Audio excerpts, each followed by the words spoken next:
కర్మ అంటే పని. ఆ పని మన చేత చేయింపబడుతున్నది. మనం చేస్తున్నాం అనుకుంటాం. ఈ మనం చేస్తున్నాం అనుకున్న చోటే ఉంది చిక్కంతా. మన చేత చేయింపబడుతున్నటువంటిది ఒక కారణం వేరే ఉంది. అయినను ఫలితముల విషయమున అప్పుడు ఆ చేసినటువంటి కర్మకి ఫలితం ఉంటుంది కదా. అక్కడికి వచ్చేప్పటికి జీవి మనస్సును అనుసరించి బంధించుటయో మానుటయో జరుగుతున్నది.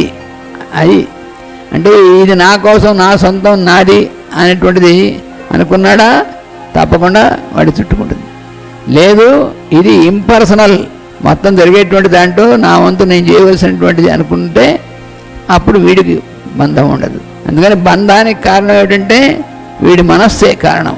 కర్మలను క్షోభింపచేయునది కాలము అనగా కర్మలను ఆచరించి ఫలములకు జీవుడు భద్రుడైనాళ్ళు భద్రుడగును. అంతర్యామి వివేకం కలిగిన వెంటనే కర్మలను ఫలమును మాయమగును అన్నారు. అంటే ఇదంతా నడిపించేటువంటిది, చేయించేటువంటిది అంతర్యామి అనేటువంటి వివేకం మనకు కలిగినప్పుడు ఈ కర్మలు వాటి ఫలితాలు అనేటువంటి ఆ రింగ్ ఉంది కదా, అది మాయం అవుతుందంటే దాంట్లోంచి మనం బయటపడతాం.